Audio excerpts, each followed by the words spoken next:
Hello, ladies and gentlemen, boys and girls, college football fans across the nation and around the world. This is Tim May with the Tim May podcast. And yeah, I'm having a tough time talking. That's hard for people who know me really well to understand, but got a little cold. It's gotten down into my throat, but I'm going to let my co-pilot, Spencer Holbrook from LettermenRow.com, do a lot of the flying on this episode. And I'm really excited, by the way, to have as my guest this week, former Buckeye, great guy when he was there, and even better guy maybe now. Chimdi Chekwa checks in. We're going to talk about a lot of things, including, what would be his advice to Denzel Burke, who had a little bit of a tough time on Saturday. Denzel Burke, Ohio State's probably premier corner, although Cam Brown might be giving a run for his money. But, cornerbacks, man, they live out there on an island, and sometimes you get shot at a lot, and you've got to deal with it, and you've got to deal with the disappointment of maybe not playing the way some people think you should on a consistent 100% basis. But Spencer, it's cool to have a former cornerback, a guy who played in the NFL, on my podcast this week to just talk about that very thing, right? Yeah, exactly. And when you play cornerback, and Chimney knows this better than anybody, you've got to have a high level of confidence. And if that confidence gets broken, it can be a long road back to regain that and to feel like you're yourself again out there on that island. And so, it's a great conversation for Chimney to be a part of, and to get that insight from him.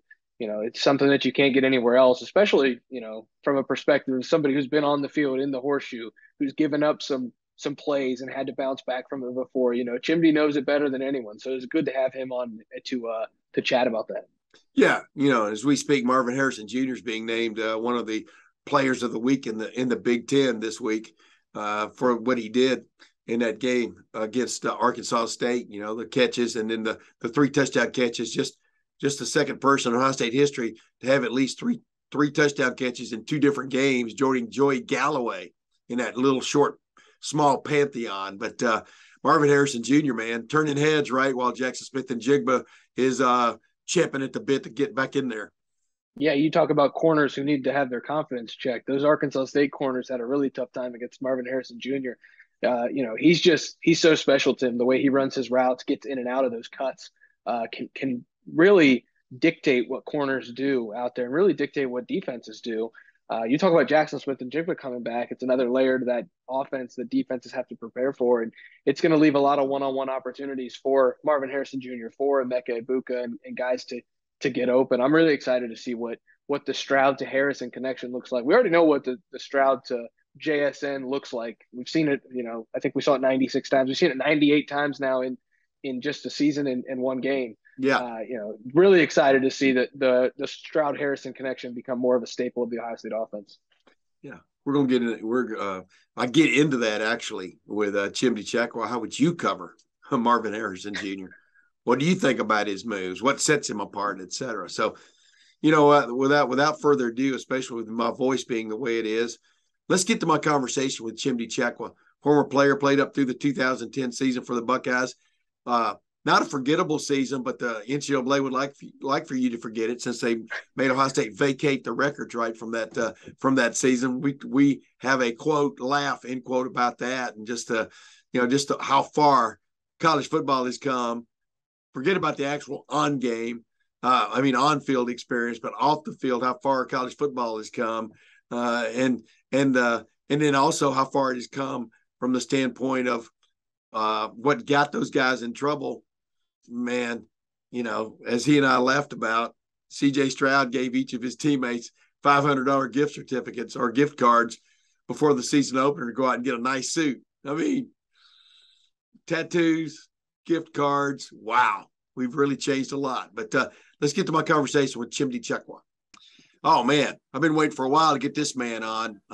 He not only knows football, he not only knows what it was like to be a college football player and maybe not have everything you maybe needed at that point in your life. Now seeing all these guys with NIL deals, he knows what it's like to be a hot corner out on the corner. So he can give us a little insight in maybe what Denzel Burke is going through right now, as people are kind of throwing at him a little bit, man. How do you respond, et cetera? And then past that, this guy he doesn't know it. He's been my mic check at Channel 10. Every time I'm on Channel 10, they will tell me to give a mic check. I'll go, Chimdi Chekwa, Chimdi Chekwa, check. Chimdi, welcome to the Tim May podcast. Thank you for having me, man. It's been a pleasure, man. I've followed your career this whole time ever since I got to Ohio State. So I'm excited to be able to come back and be on the podcast.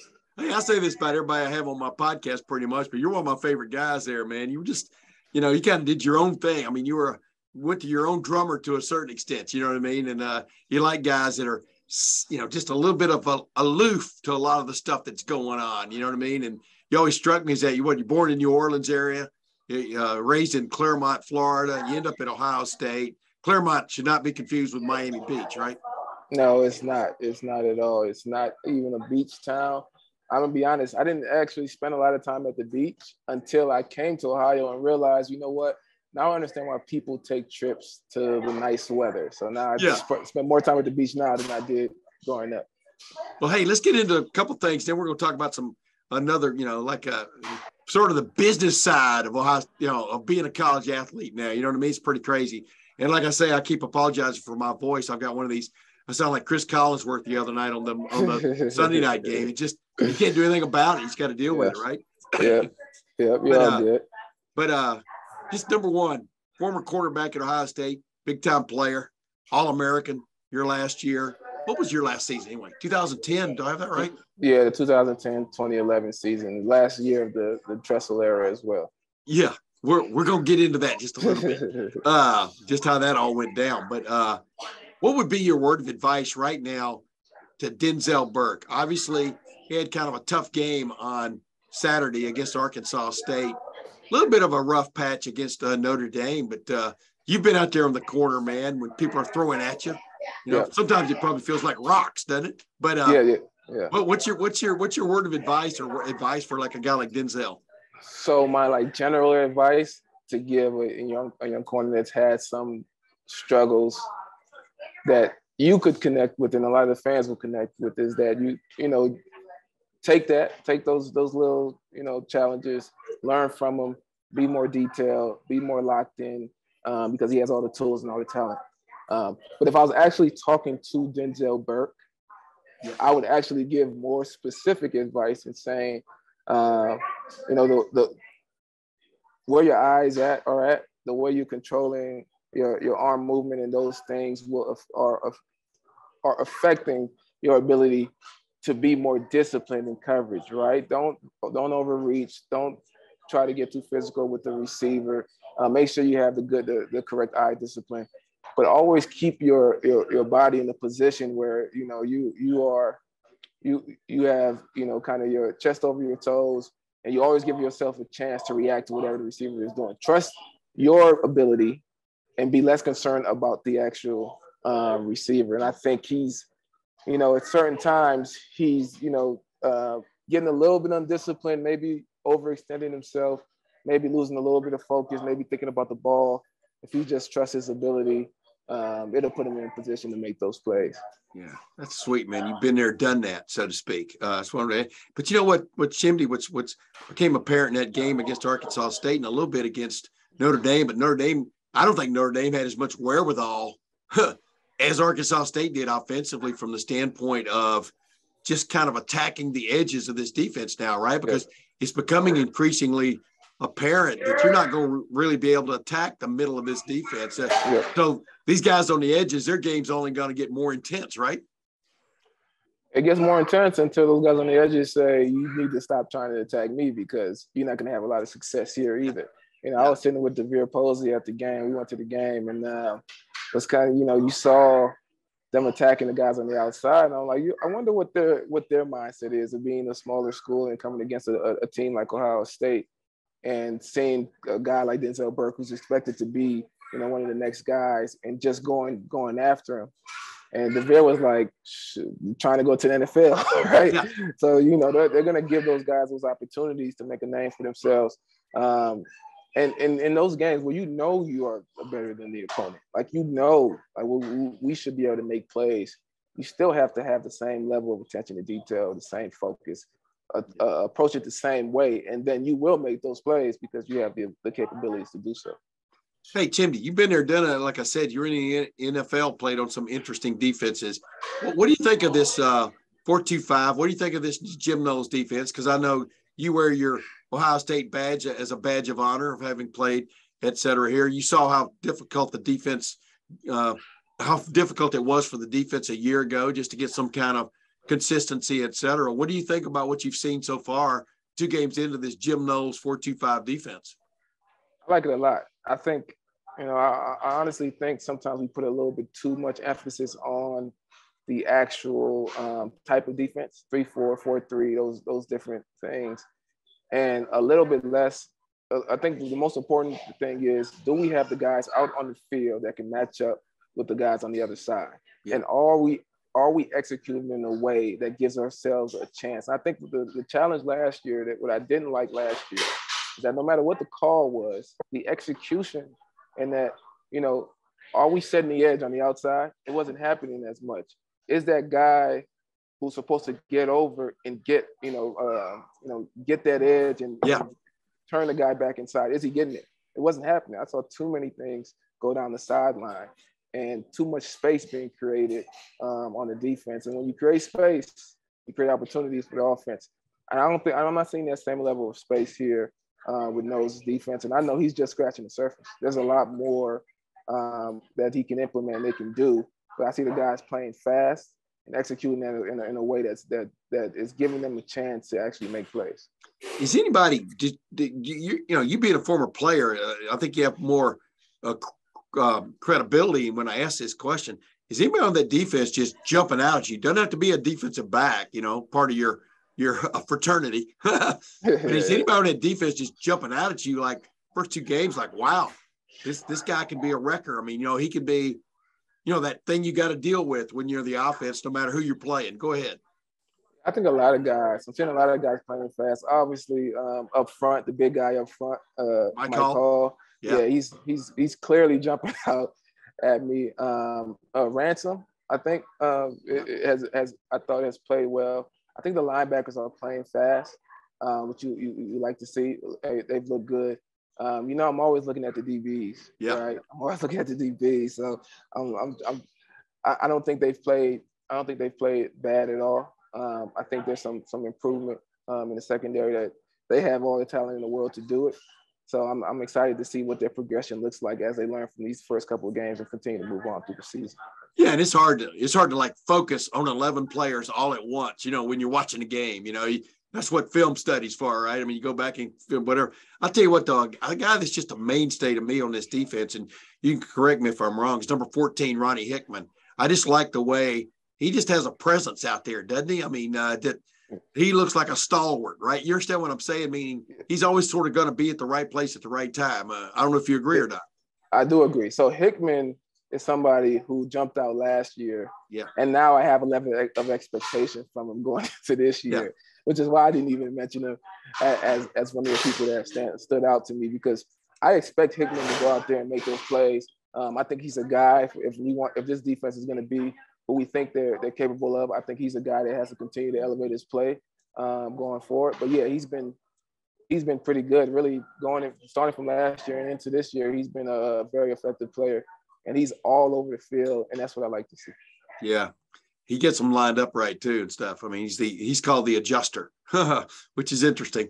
Like Leo, like I remember there were Leos 30 years ago. You know what I mean? That's no big new name, but it is what it is. I wanted to ask you this from the other side of it. That pass from C.J. Stroud to Marvin Harrison Jr. at the corner of the end zone and the sideline, where Marvin at the last second jumped up, taken away from the defender who had turned back, and he got back, didn't get his hands up through quick enough. But what a pass. And you as a former defender, I know you get y'all's pride runs really high and thick. But CJ's a little special when it comes to putting the ball into windows, isn't he? I mean, what's your take on that? Yeah, and I talked to a lot of people about this. I think CJ's the best in the country as a quarterback. And the reason why is because of his ability to place the ball where it needs to be. Yeah. You're going to hear all throughout the year people complaining about, CJ needs to run the ball. There's an opportunity for him to run for that first down. And I remember him saying something last year. He said, if I was a running back, maybe I would do something. It was something of that. Yeah. And I like the approach. I like the approach of him winning with the pass. And when those big games come, maybe later in the year, maybe it's a playoff game, there may be an opportunity to go take off and run for a first down. But set the precedent that I'm going to beat you throwing the ball. And he has the talent and the ability to do it. And I like what I see from CJ. Yeah, I was going to say, Bryce Young finally had to do that the other day for Alabama to beat Texas, like a 17, 20-point underdog to win at Texas. Bryce Young had that big run put them in field goal position there at the very end. I mean, there does, whatever the word is, those moments do come. You know what I mean? And do you seize it? But yeah, I just like CJ. You know, I don't know if you notice this from your vantage point. I just like the way he sees the field, man. Ryan Day talks about it at Urban Meyer I do an Urban Meyer deal every week, and he was talking about how just the way CJ clearly sees the field and what's going on in front of him. And man, that's uncanny almost, right? I mean, can you actually teach that, or does a guy have to have a little bit of a natural feel for that? You understand what I'm saying? I've seen it all. I think you have to have a feel for it. I think you have to have a discipline as well, and a way where you approach and you really don't get antsy. I play with a lot of guys. I play with Terrell. I play with guys who ran. And here's always a challenge with guys who are very talented athletes. It's because you have so much ability to go get it. Sometimes you have a shorter patience. You have less patience, right? Yeah. And I've always thought that as a corner, just as a DB, I've always thought that has led to guys, Kaepernick, a lot of these guys, that has led to it's kind of hurt some of their ceiling from just a passing standpoint, because you don't force yourself every time to be able to see the field, understand where all the defense is at over and over again. This is why I like the CJ sitting in that pocket, because he's forcing himself to be a passer. And as he continues to master that, and he's taking a jump from last year to this year, his professionalism off the field, everything just looks like the guy. And there will be those moments where he may have to take off and run, but he knows where everybody's at. He's seeing where everybody's at. He's understanding details. That is really at next level for the quarterback position. It's really more of a pro quarterback approach to playing the game. Yeah, he really is, man. It's fun to watch. I mean, you're not going to hit every pass. Sometimes you throw them away, but that's as disciplined as anything else, right? I mean, just knowing when to hold them, knowing when to fold them. Hey, I'm trying to. You were in the NFL from 2011, basically off and on through 16, right? I'm trying to remember when the father of Marvin Harrison Jr., when he retired. Did you ever see him in a game? I never did. And I believe he retired before. Yeah, I think he did. Yeah. But you know what I'm getting to here is Chimdi Chekwa. Go in there, cover Marvin Harrison Jr. What is your first thought?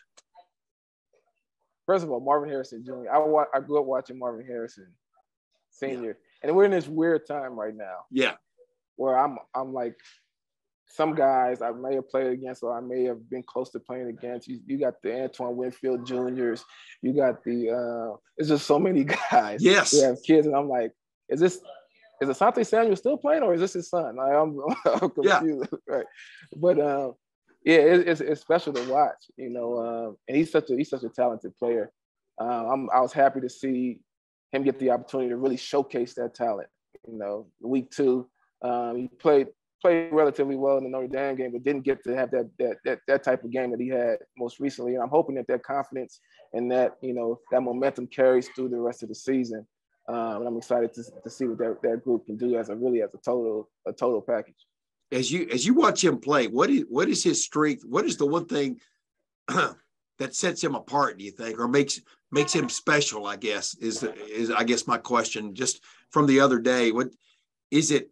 Obviously, it's a great combination of length, of height, and strength. He's not super big, but he's bigger than you think, and he's fast. Probably some people think he's faster than his dad, But what just jumps out about you? Is it just his concentration on catching the football? I mean, what just jumps out at you?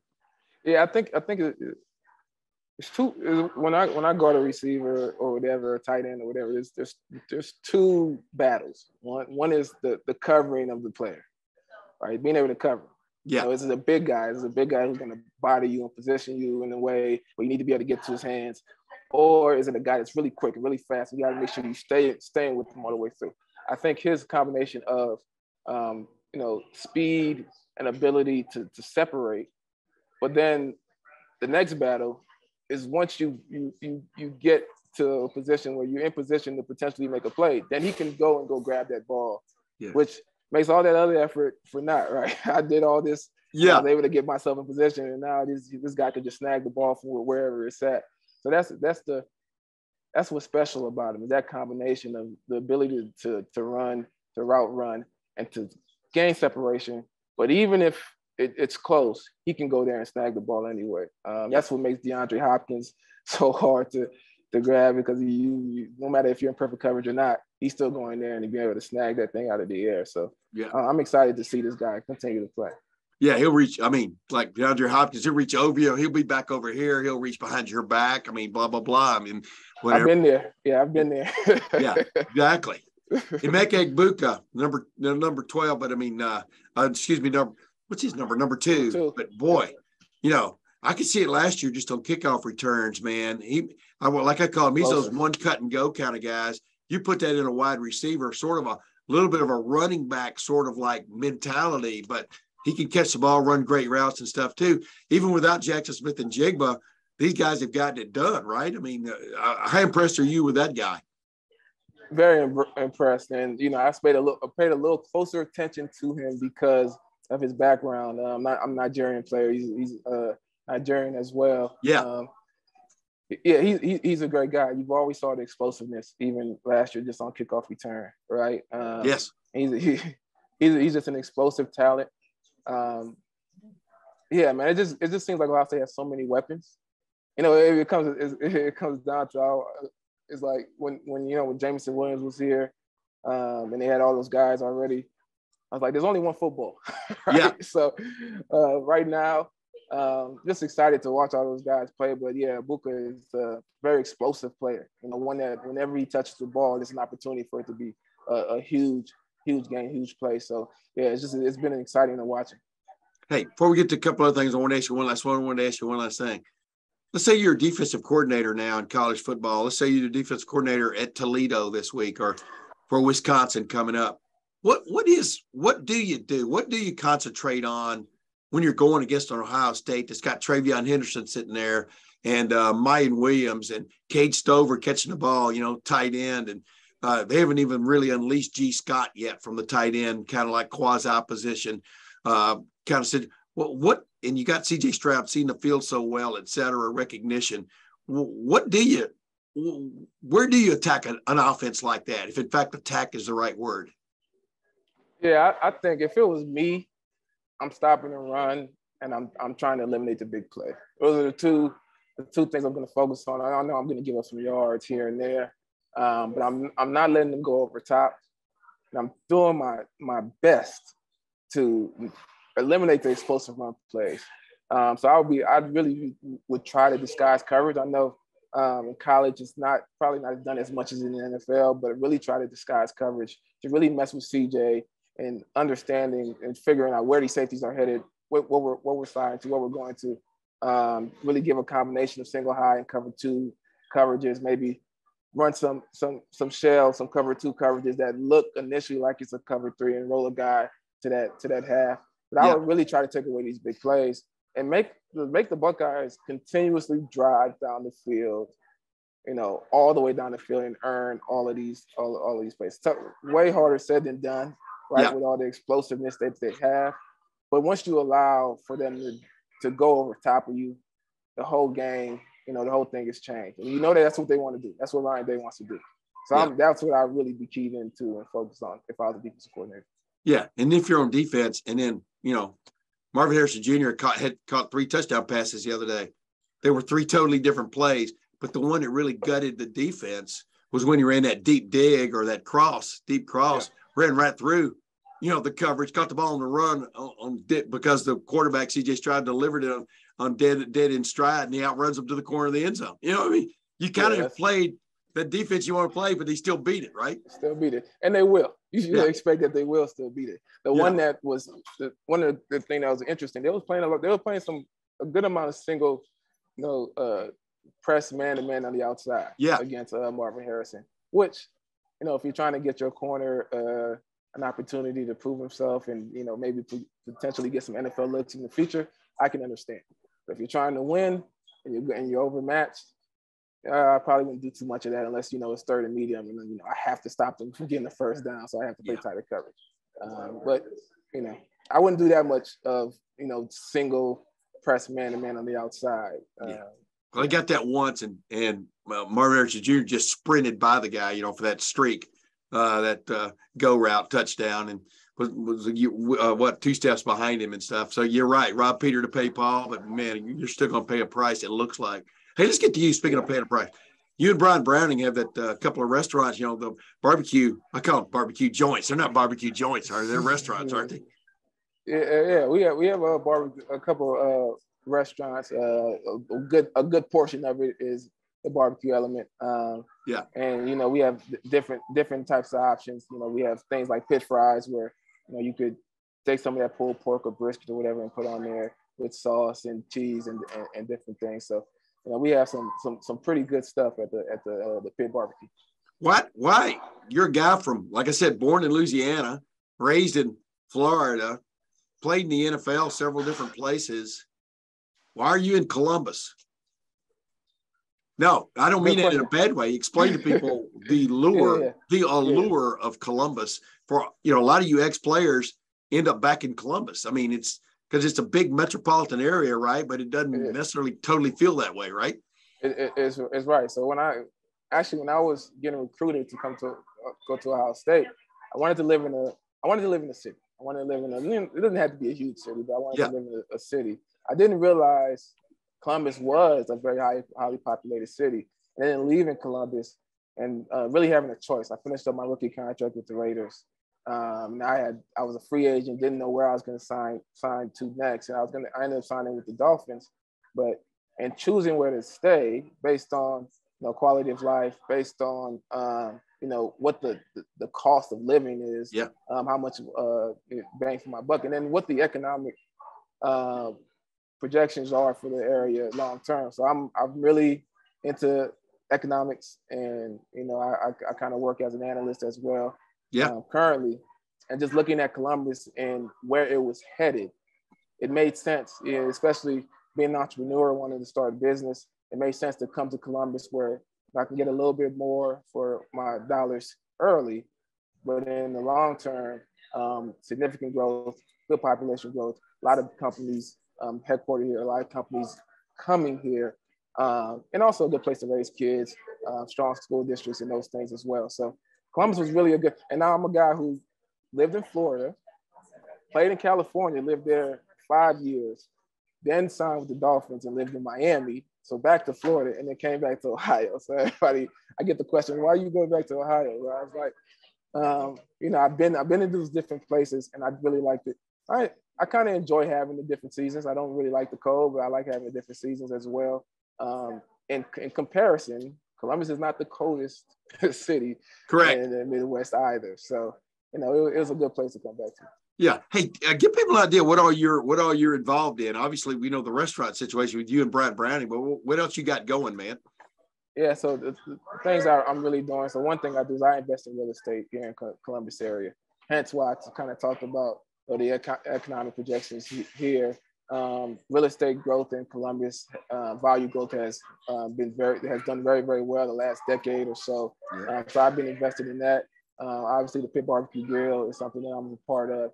Another thing that I'm doing is I'm a part of a startup called Cloud Machine. Cloud Machine kind of creates this marketplace for college athletes to earn money off their likeness, and also allows the businesses to better kind of navigate the NIL. So it gives a score to right now, Cloud Machine. If you go to cloudmachine.com, every college football player, D1 college football player, gets a score at the end of the weekend. And this score represents their market, how marketable they are. Wow. Takes in different metrics like, how many times their name is said during the game, to, what is the market that they're playing in, how close are they playing at home, a lot of these different metrics. And it helps a business who's thinking, okay, maybe I don't want to pay I don't know, however much CJ is making. Maybe I don't want to pay that price. But I do want to work with athletes. I have a brand that it makes sense to be represented by an athlete.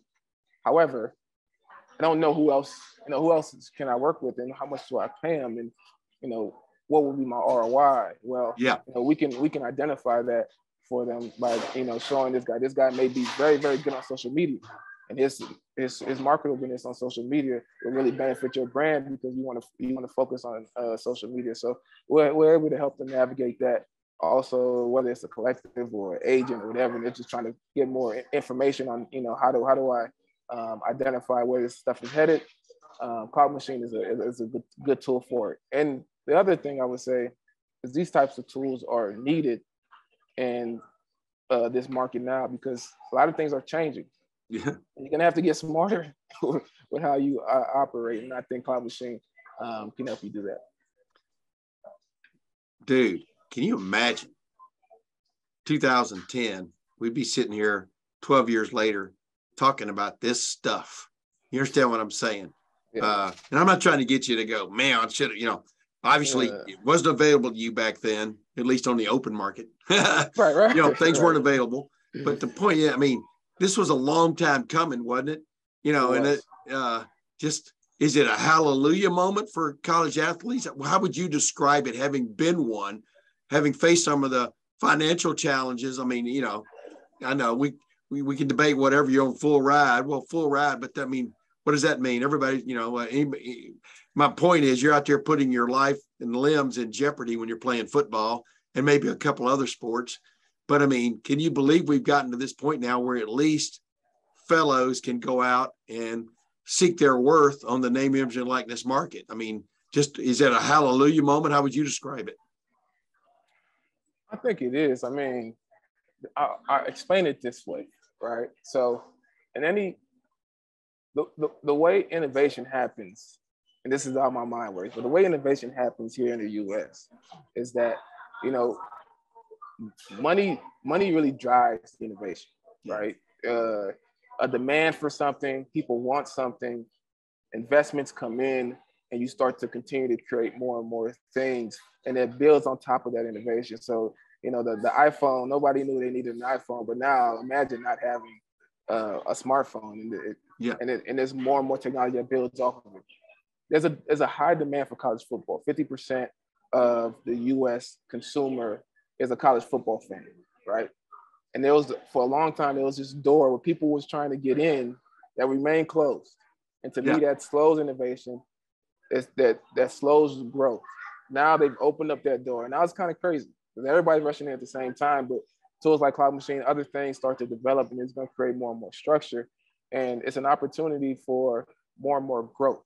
And not just for the player, even for those who want to be a part of sports, who want to work in sports. There's going to be more and more opportunities that exist because now the industry is growing. And I really like the opportunity for the player. I think for me personally, I was challenged. I was a guy who worked in business, who majored in business, was an accounting major, had ideas, wanted to do things, but I was always concerned about the getting in trouble. I can't connect with this business guy who would help me better understand, the things I want to know about for my future, because it could be a benefit that I'm not supposed to get. He may cross the line, and so I was always challenged with that. And I think, this kind of opens the door for that not to be a case anymore. Does it bother you? As you think back to those times, I think one of the reasons, and it makes sense, is if you just open the floodgates, the big time schools are still going to dominate, in some form or fashion. But does it bother you how long it took to get to this point, Chimdi?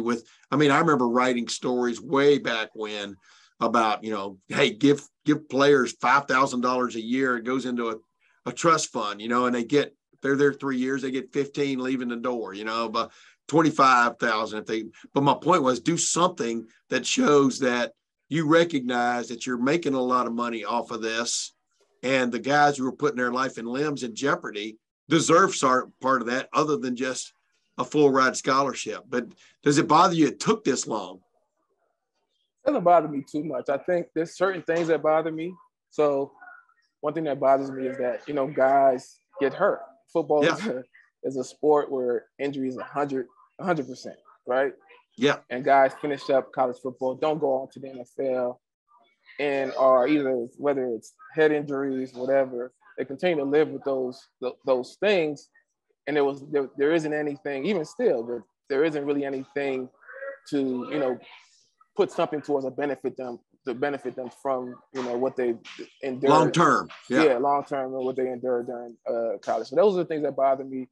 Obviously, my senior year and the tattoo thing, and, you know, me losing the wins for my senior year and those things, like that stuff bothers me, because now we think about what's happening now and we go back to what happened then. It's like, oh, a guy got $1 million and we got our wins vacated for what? It wasn't even close to what, you know, guys are making now. So those sort of things bother me, but overall, I think change is inevitable.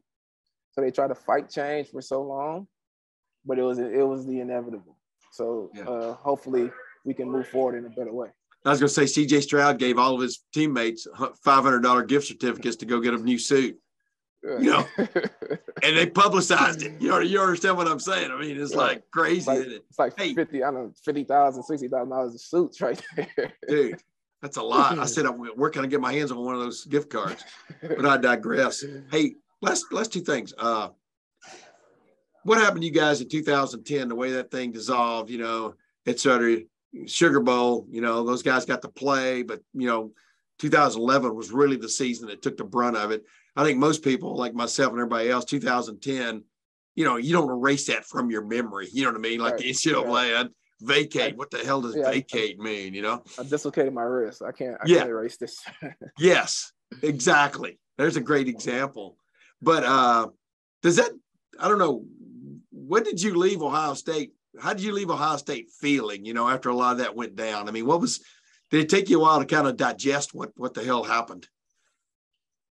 I think I did. I think it took me a while. I think I left it first thinking, I'm glad I'm out of here now. Yeah. They rained down the investigations, and I started getting phone calls and text messages from reporters and people investigating. Were you at this place or did you do this? And I said, look, I'm in the NFL. I'm not talking to you about anything, because I didn't participate in anything. But I would say, you know, what bothered me the most, this is when I think it hit me, was Terrell went into the supplemental draft, and we were both with the Raiders. Yeah. And he had to serve a 5-game suspension in the NFL for a college thing.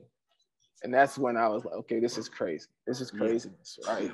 You're talking about a guy who sold stuff to people.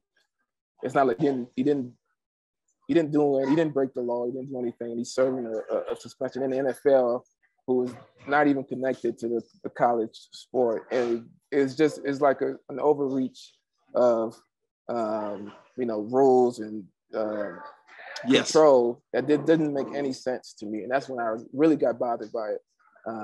But yeah.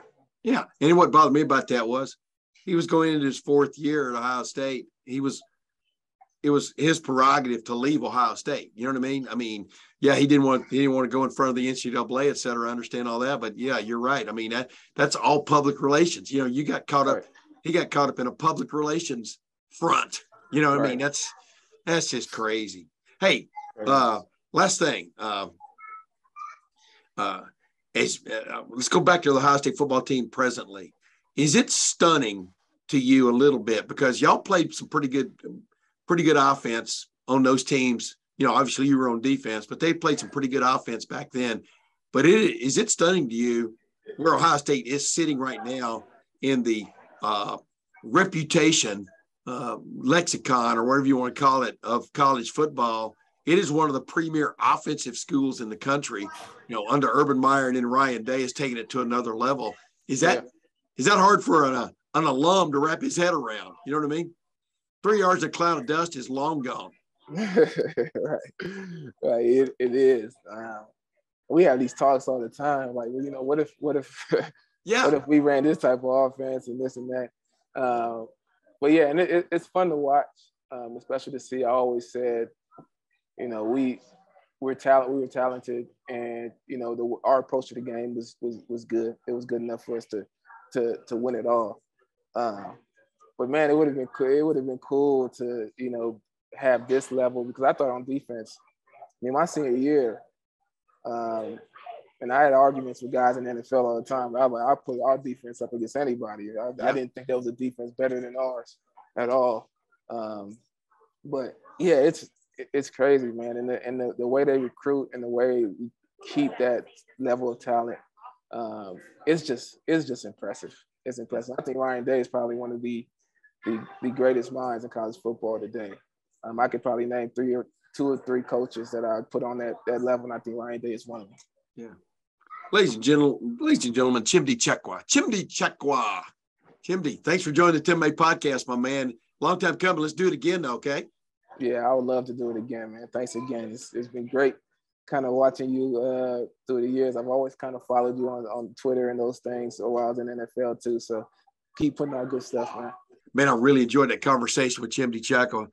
And I think you can always tell when I really like the guy, but heck, almost everybody I've had on my podcast I really liked when they were at Ohio State for one reason or another. You could always tell this guy was thinking about stuff, though, man. And he's one of those I call critical thinkers, man. He's looking beyond what's right in front of him, beyond the pale, and seeing what's coming, so to speak. So it was really cool. And then to have him give that insight on what a corner goes through out there and how you bounce back, right? Spencer, that was very interesting. Yeah, it's not, like I said earlier in the show, it's definitely not easy to play corner. As somebody who played the smallest level of high school football in Ohio at cornerback, it's never an easy task. And, Chimdi did it at such a high level and made it kind of look easy there for a couple of years in Ohio State secondary. And, to get an insight like that is invaluable because, we didn't play the position at that kind of level. We didn't try to defend Division I athletes on a down-to-down basis. Chimdi did. So, it's just, you always want to hear from smart people about smart things, and Chimdi can do that with the cornerback position. Yeah, guys who've been there and done that for sure. He was All-American his senior year in 2010, et cetera.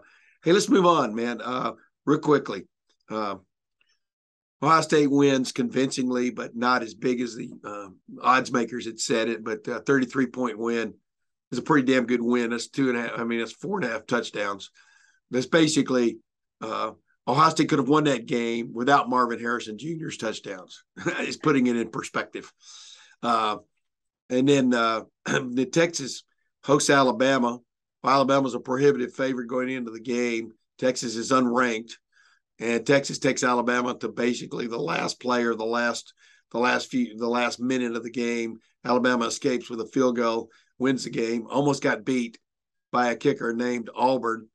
Texas's kicker Bert Auburn almost beat Alabama. I could see those headlines. Auburn beats Bama, but it didn't happen. Bottom line is Alabama took a little bit of a shot in the polls, but no big drop. Is that the way it should have been after that weekend? Yeah, Tim, and I would argue that Alabama should have dropped to number 3 in the polls. That's a team. What I'm trying to ask you. Is that the way it should have been? And you're saying no, it should have dropped to number 3. Well, you know what I'm trying to say. It's a little confusing. You can hardly hear me because of my voice today. I'm sorry, man.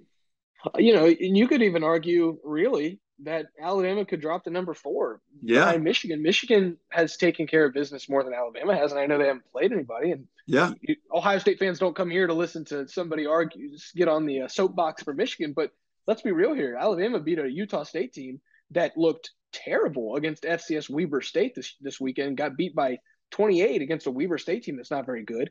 And then Alabama goes to Texas and looks undisciplined. They look out of sorts on the defensive line. They couldn't block a Texas front that we don't think is very good. They couldn't stop Quinn Ewers when he was in there for a few plays before he got hurt. I would argue that Alabama hasn't really looked all that impressive this year. They can't get their wide receivers going. The run game looks like it's a little out of sorts. Their play calling on offense doesn't look like it's something to be. There's a lot to be desired there. They've got their holes, Tim, and Georgia took care of business easily against Samford.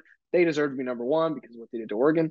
But if we're going to compare wins, why is Texas's 1-point win or Alabama's 1-point win at Texas any different than Ohio State's 11-point win over Notre Dame? So the polls are meaningless right now, anyways. Tim, it's something good for us to talk about and for Paul Feinbaum to yell about. You know how that goes. But the bottom line is Alabama just simply hasn't really impressed me yet this year. And when they do, maybe I'll bump them back up to that number 2 or number 1 spot. But until then, they just don't look like they're as good of a football team right now. And so, I would take Ohio State and Georgia above them right now. Yeah. Preseason polls, man. Wow. They ought to have a preseason poll and let it just sit there for like a month and a half and then have their first voter polls, just like College Football Playoff Committee doesn't issue rankings until the end of November, the end of October, beginning of November. The polls probably shouldn't start until October 15th. I mean, you have no body of work to deal with because, as you and I've talked about on my podcast several times, a football team can be so different from one year to the next with a changing of about 5 or 6 guys. And we're seeing that in Ohio State from a defensive standpoint. We're seeing it throughout the country with the transfer portal, et cetera, how things change. So, yeah, it is what it is. We're blowing against the wind there or screaming against the wind there. So it is what it is. Hey, real quick before we go, because we're keeping this short for my medical reasons. I can't talk anymore, which probably is a good thing, right? What are you most interested in finding out about Ohio State versus Toledo on Saturday, prime time? And of course, that's going to be followed by another primetime game, Ohio State hosting Wisconsin the next week, ABC. That got announced on Monday here. But what are you most interested in finding out about Ohio State when it takes on Toledo? I think, Tim, it's getting this run game shored up and making sure that it's where it should be. We all know what the passing game is. And Notre Dame, we thought maybe the run game was completely fixed and Justin Fry had changed some things. But, upon further review of watching everything and then seeing some Twitter clips from some folks who, are pretty smart at the game, you see that there were 7 or 8 negative yards, 1 yard, 2 yards here. That shouldn't be happening against Arkansas State. And I think Toledo's defensive front is even better than Arkansas State's. And so you just get curious about, is this running game where it should be? It needs to be there against Wisconsin. You're going to have to run the ball against Wisconsin, Iowa, Michigan State, Penn State. Those are tough teams. You have to run the ball against those teams. If you can't do it against Arkansas State and Toledo at a consistent basis, then you're going to have trouble in the Big Ten. Obviously, Trayvon Henderson, I think, averaged almost 8 yards a carry. Mayan Williams at 6 yards a carry. Those happen from explosives, though. Aside from those explosives, which you can't really rely on unless, I guess you can sometimes at Ohio State, but you've got to be able to get 3 or 4 yards of pop consistently. You can't be behind the chains because you're not always going to be able to pick up 2nd and 16, 3rd and 14. So I want to see this run game reestablish itself, and it's going to be tough against a good Toledo front that features Dallas Gann. It features a guy from last year. His name slips my mind, who led the MAC in sacks at 13 and a half. This is a good front, and so I'm going to see Ohio State shore up that run game, make sure they're as physically dominant as they should be against a MAC school in the run game. Yeah, and the first 2 games of this year are telling you everything you need to know. Defenses are going to come after Ohio State. That's their only shot. And occasionally, when you have a guy shooting a gap or whatever, and a run play is called, you can get those negative plays. They can happen in a heartbeat. But they got to get after. They're trying to figure out how to get after C.J. Stroud before he gets a scalpel out and gets after them. You know what I mean? And Ohio State deals with that probably as well as anybody from the standpoint of just continual pressure, one form or fashion, somebody just trying to find a weak link to get after and harass C.J. Stroud, affect the quarterback. And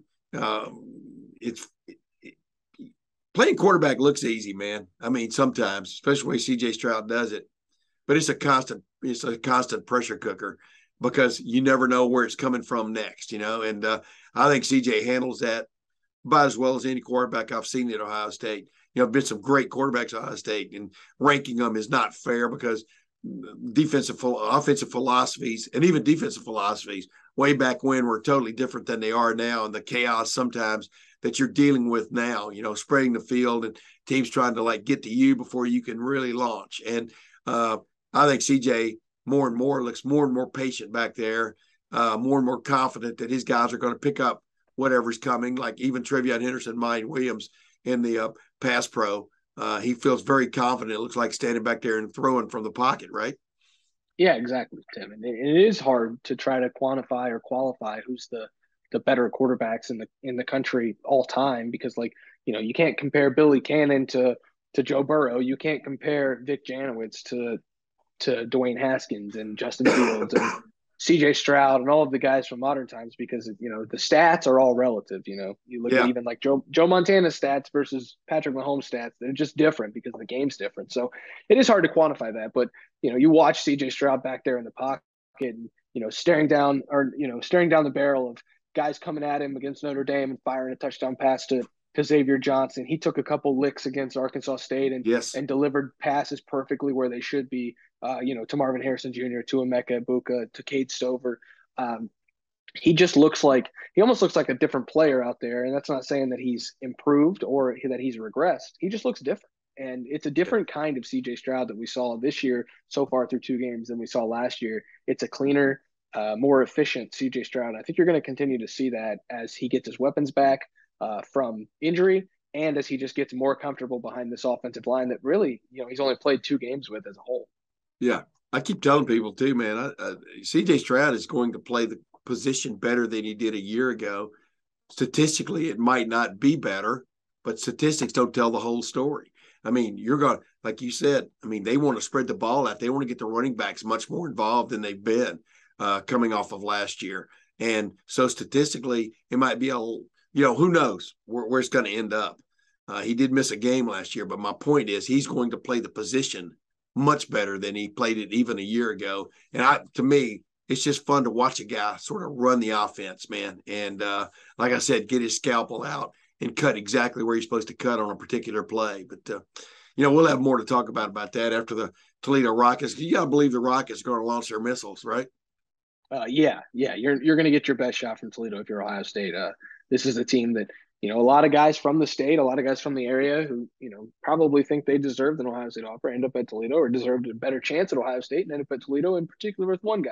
So, I think Dallas Gann will have these guys ready to go. Jason Candle will have them ready to go. And we'll see how it all plays out to him, because, this is one of the better teams in the MAC, and they're not just going to roll over because they see the block out in midfield. Yeah, but did you like my line? The Rockets are going to launch their missiles. Yeah. Oh, absolutely, Tim. Anytime we can get, I just want to make sure. In there. I want to make sure you heard it, because I know you always you're thinking about your answer. Whatever. Very well done, Spence. Hey, ladies and gentlemen, I've run out of voice here. Spence could talk all day, so that's why I said I have him as my co-pilot. But let's call a halt to this podcast, Spence. I'm really looking forward to this game, only, like I said, to see Ohio State take another step, or does it, especially with the conference starting right around the corner. 2 primetime games in a row for Ohio State. That'll be 3 out of 4.